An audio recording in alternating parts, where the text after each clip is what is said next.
So the circle of control is a very useful model we can use when faced with any situation we're in. And what it says that in life there are some things that we can control, and these are the things in our circle of control. There are other things that we can't control but we can influence, and these are the things in our circle of influence. And then there are a whole range of other things that we can do nothing about, we can neither control nor influence, and these are in our circle of concern. And to illustrate this model, I'm going to tell you about a guy called Sahib, who I met when he came on a course that I was running. Now, Sahib lived in London with his family and came out of the tube at dusk one evening when he was mugged by some teenagers in hoodies.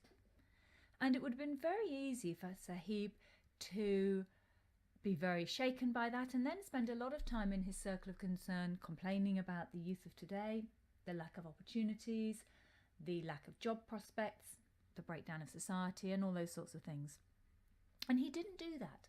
What he did instead is he said, what can I do something about? What can I control here? And what he decided to do was to set up a youth group. And so although he was working full time, he would then spend his evenings looking at what he needed to do to set up a youth group. And that involved licensing and finding out about regulations and finding venues and that sort of thing. Now, he knew he couldn't run the youth group on his own, so he needed to find a team who bought into his vision and were willing to give up an evening, a fortnight or a week to work with him at the youth group. And these were things in his circle of influence. And he was able to do that, and he grew a team who staffed the youth group with him each week. And what he didn't do was spend a lot of time in that circle of concern.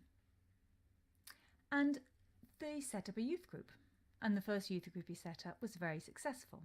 It was for 14 to 17-year-olds, and it was so successful that the 12 and 13-year-olds wanted to come to the youth group. But the 14-year-olds didn't want the 12 and 13-year-olds in their youth group. So Sahib said, well, what can I do about this? And he was back in his circle of control, and he said, I'll set up another youth group. And so he set up another youth group. He registered with the bodies that he needed to register. He set up a team and recruited a team, did fundraising training, and he set up a second youth group that was very successful. And it was so successful he set up a third, and when I met him he was setting up a fourth. And so Sahib's story is a very good example for any of us to try and identify what is in our circle of control. What are the things that we can do something about? Because this is when our energy is higher. We're in the driving seat when we're in the circle of control. There will also be things that we can't directly control, but there may be things that we can influence, like Sahib building a team or raising money.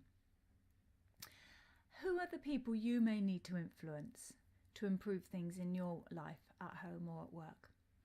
And then there will be things that we can do nothing about, and these are the things in our circle of control. There may be people as well who have an impact here. There may be the mood hoovers at work who spend a lot of time in the circle of concern, draining energy from themselves and other people. But we're trying to decrease the amount of time we spend in that circle of concern. And so in terms of thinking about our resilience, what can we do to increase the size of our circle of control where we're in the driving seat? What can we do to increase the size of our circle of influence? And what can you do to decrease the size of your circle of concern? And how will doing these help you become more resilient?